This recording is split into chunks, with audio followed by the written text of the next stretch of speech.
Hey everybody, welcome to my channel. Today I just wanted to kind of pop in and show you at the Dollar Tree some artist supplies and artist hacks that you can get if you're on a budget, or maybe you're just delving into some mixed media and you don't want to invest in all of the tools and things that can be pricier when they're marketed to artists and mixed media artists.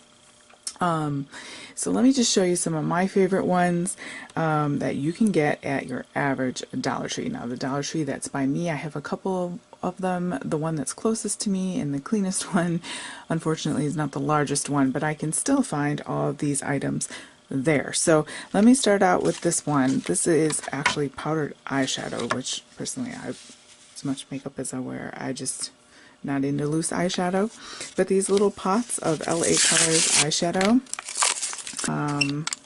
are great for making your own shimmer paste. Let me show you that. It comes with this little brush and these little pots of powder, so you can tap some of that out. This one is a gold. Okay, and then you can add that to some medium to make your own shimmer paste to save yourself some money. And then look, you can be shiny. Okay, so you can get those in a variety of colors. Let me put this one to the side here, recycle that. So there's a pink, there's this like nice peachy bronze neutral. So lots of great usable colors that you can get there. What else have we got here? This is an actual art supply, but Aleene's tacky glue you can get for $1 if you don't want a huge honking bottle. Of course, the bigger bottle you get, usually you save more money, but this is a 3 fluid ounce one if you just want something, or for travel size, this is a great quality glue.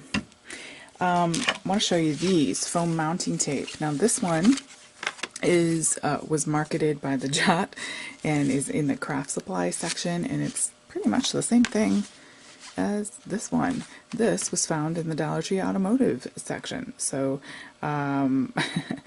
it is double-sided foam squares, and they're great for your projects. And just want to show you that check out your automotive supply section as well as the makeup. Those are my two favorite places to look, because in automotive you can also get these little things for embellishment boxes or sequin supply store. So sequins storage space. So that is something there. So don't neglect the automotive section.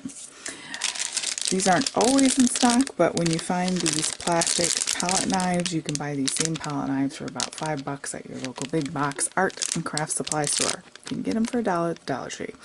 And it comes with your 3 typical ones. They are plastic, but they're going to do your average crafter is going to be fine with these. So I use them also for, like, if I'm using dilutions when they come in the pot and I want to just pop some out on my palette, I grab one of those and just throw it on there. Alright, and then here are my 2 favorite money saving hacks. Number 1 is this thing. You've probably, if you've been a long time watcher of my channel, have seen me use this before. This is, I think, a foot callus scrubber thingy that comes in the pedicure section, the makeup section, and this has this rough side, and this side for that matter is a sanding block you can use on the edge to distress your papers. To buy this marketed type of tool, I know Prima has one that works great, I'm sure, but it's so much more expensive than $1. I mean, by a lot. It was like close to the $10 mark, I think, the last I looked. Anyway, and you can get this for $1. Works perfectly. I just sand the sides of my papers and it gives it that wonderful distressed look. So that, again, makeup section, guys. There are many other things. I'm going to show you my last one and my most favorite one, and I think the one that saves you the most money. Other things you can get there is twine is a great deal. I wouldn't use the paint that's there personally, unless you're maybe for your kids or something, but I wouldn't use the paint. But you can get books there. That's another great tip. Let me pull out this book. Actually, I got 2 of them because I got one for my kids to read, and then I got one. It's got great print on the pages. It's $1. It's got great little poems in it and things, and the illustrations are fun to stick into junk journals and things like that. So if you're into making journals and things, or want to alter a book, this is a nice hardcover book. If you take the book jacket off, it's a nice sturdy book. And not one is keen on tearing apart books, but when they're at the dollar store, give them new life by putting them in a journal. Alright, and then you can use the book jacket for a palette.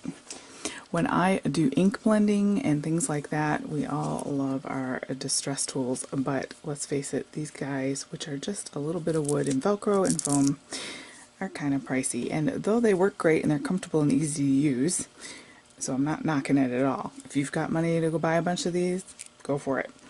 I personally don't. So I want to spend my money in better paint or something like that. So one thing I have found that is a nice soft look is using a makeup brush. This particular one is from Wet n Wild. It is on an angle. It's soft, but it's still sort of firmer, if that makes sense. And so it makes ink blending. This actually came pink. This isn't from my ink blending, although I have blended with it.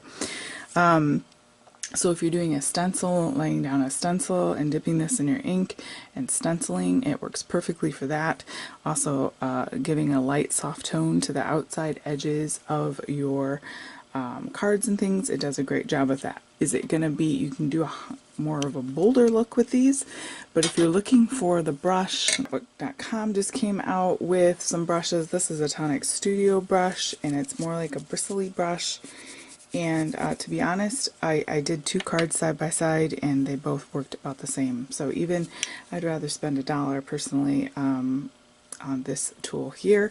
It's very comfortable to use. So check out all the makeup brushes. So the antibacterial wet wipes I'm looking forward to using. This is my new Tim Holtz glass mat, and I love this thing because I'm an artist and I could put acrylic paint right on here and all sorts of medium, and I can just wipe it up. We have some flat panels here that are in a 4x6. Artist panels, and I like that they're plain on the back. I don't like it when there's the big label that then I have to cover them when I sell something. So you can do all sorts of medium on here, and this will fit nicely into a frame. You can do a landscape version. I got some of these little art palettes if I wanted something quick and throw in a bag to travel. 6 pieces in there. Also great if you're a teacher and you want some quick little art supplies. This is a 1 piece of stretch canvas in 6x8, so this has some thickness to it, which I like that style as well. And then you can, or you can make shadow boxes out of these if you cover this and it has some depth. Something to think about there. And that's just the natural ungessoed canvas. So, although I would still put gesso on that. Here are some more 4x6 panels, little guys. These are 5x7s, the flat panel, so you get a pack of 2. So these are 50 cents each, like that. And then some more flat panels. You get 1 piece here, 8x10. So it's nice. You can readily find frames for these. And then I got some of these. They're sold individually, but you can see that they're about 1/4 to a 1/2 inch thick, 6x8s. So picked those up. I'll have to price point and see if it's a better deal. I buy some in bulk that are the bigger, like 12x12 ones, because I paint a lot, but I was glad to see that those are options there. Those are my tips. Lots of great arts and supplies, quality products that you can get in your local Dollar Tree. So go ahead and give that a look. Really money-saving tips there. I was so happy to find that these are going to work, and you can even use these probably as paintbrushes if you had to. So take a look at your dollar store. I hope that helps you to just give kind of a fresh light. Check out those other departments like the cooking department, the automotive, and of course the arts and crafts and things like that. Seasonal little spots. They have lots of great items for a great budget for your art. Alright guys, thanks so much for joining me today. Hit like and subscribe if you haven't already. Have a great day.